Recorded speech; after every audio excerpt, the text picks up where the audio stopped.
Olá, meus amigos, tudo bem com vocês? Vamos conversar um pouco aí sobre os desdobramentos do julgamento da revisão da vida toda. Esse julgamento, né, a gente quase que leva.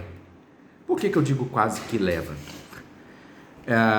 Esse julgamento ocorreu no plenário virtual e a maioria dos ministros, pelo julgamento virtual, decidiu que era sim cabível a revisão da vida toda, né? Foi 6 votos a 5. Ok.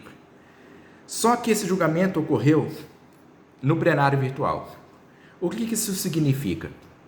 Julgamento virtual, os ministros, os julgadores, não se reúnem, nem por videoconferência, ok? Eles proferem os seus votos e manda ali para ser publicado. E aí veja o seguinte, o regimento interno do STF prevê uma medida chamada pedido de destaque. E quando que cabe o pedido de destaque? Quando o tema a ser discutido, o tema a ser julgado, ele tem uma relevância tamanha que necessita de que os ministros sentem ali presencialmente e tenham aquele tete a tete, aquela conversa, aquela discussão sobre o tema. Então, retira-se do julgamento virtual e pede-se o destaque. Só que veja bem, qualquer um, inclusive advogados, amicus curiae, pode pedir destaque, com prazo de até 48 horas antes do início do julgamento virtual. E o relator, ele pode pedir destaque, mas no momento em que ele profere, que ele vai proferir o seu voto. O relator ou qualquer ministro ali pode pedir destaque no momento em que ele vai proferir o seu voto. Isso significa dizer que o momento oportuno para que o Nunes Marques pudesse pedir o destaque seria quando ele deu o voto dele. Como ele pediu após, houve a preclusão lógica. Ele não poderia ter feito esse pedido de destaque. Esse é um dos pontos. Se eu não me engano, acho que até o IEPREV falou isso na petição, salvo o melhor juízo. Outro ponto, o pedido de destaque do Nunes Marques não tem razão de ser, tendo em vista que, como foi falado no início aqui da nossa conversa, é quando o julgamento precisa de maiores discussões para ser decidido. Só que, tanto o voto do relator, que foi favorável à tese, quanto o voto do ministro Nunes Marques, que foi contra a tese, foram votos muito bem fundamentados, capazes de trazer ao convencimento dos demais ministros o julgamento, para que eles pudessem julgar. Além disso, houve parecer favorável, muito bem fundamentado, da Procuradoria-Geral da República, que é o Ministério Público Federal, ok? Procurador-Geral da República, ele é o chefe do Ministério Público Federal.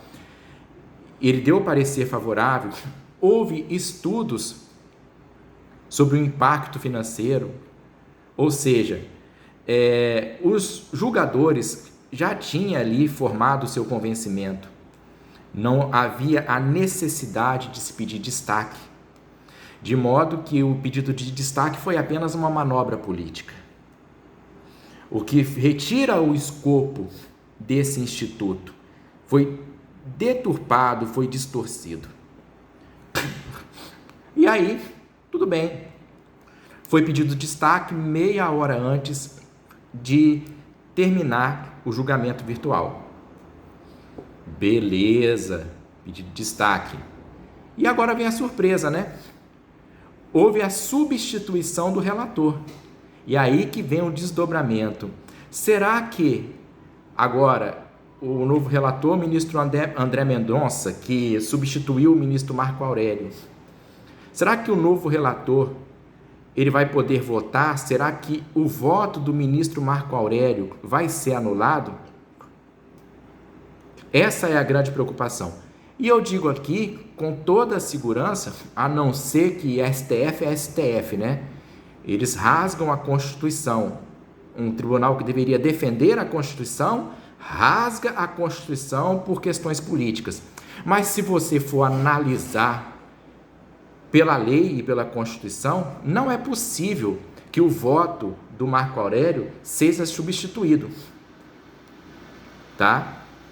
O regimento interno do STF, ele prevê a substituição do relator, e no caso de aposentadoria desse relator, ele é substituído, ali tem uma ordem preferencial, e no primeiro inciso está pelo ministro que lhe substituiu, ou seja, pelo sucessor dele. E por isso que o André Mendonça agora é o novo relator. Mas o relator, muito mais do que proferir voto, ele tem outras funções. Funções de dar impulsionamento ao processo, por assim dizer. De julgar não, né? O voto já foi proferido pelo outro relator. Perdão, de dar impulsionamento ao processo. Funções de decidir questões ali rápidas, liminares, né? Mas o voto proferido pelo antigo relator, se for analisar a Constituição e o Código de Processo Civil, não deve ser substituído. O voto deve ser mantido. Isso por força do artigo 941, parágrafo 1º do Código de Processo Civil de 2015.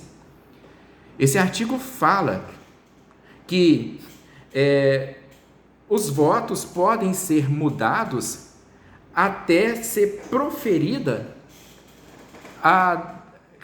o fim do julgamento pelo presidente do tribunal, né, por assim dizer. Até bater o martelo ali. Salvo nos casos, diz a lei, aqueles votos já proferidos pelo juiz afastado ou substituído. Então veja que a lei é expressa em dizer, no artigo 941, parágrafo 1º, que o voto proferido pelo juiz, leia-se, ministro é juiz, ministro é magistrado, ok? Afastado ou substituído. Substituído, no caso, Marco Aurélio se aposentou e foi substituído pelo André Mendonça. Então a lei aqui é bastante clara. Além disso, a Constituição Federal, ela nos garante o ato jurídico perfeito, o direito adquirido e a coisa julgada. No caso aqui, nós temos o ato jurídico perfeito. Já houve a manifestação do voto do relator aposentado. Também nos garante o princípio do juiz natural. Tá? Nos garante o princípio do juiz natural.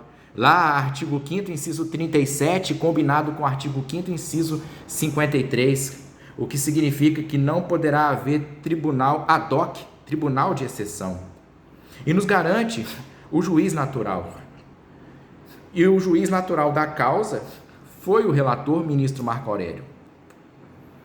A substituição do voto do relator aposentado pelo novo relator viola o princípio do juiz natural, viola a segurança jurídica, viola o ato jurídico perfeito. Então, parece-me aqui que não cabe a substituição do voto e que o voto do ministro Marco Aurélio vai continuar contando, ok? Lógico, opiniões contrárias, como já vi outros colegas advogados falando, existem, mas essa é apenas a minha opinião, ok? Eu vou ficando por aqui, até logo e tchau.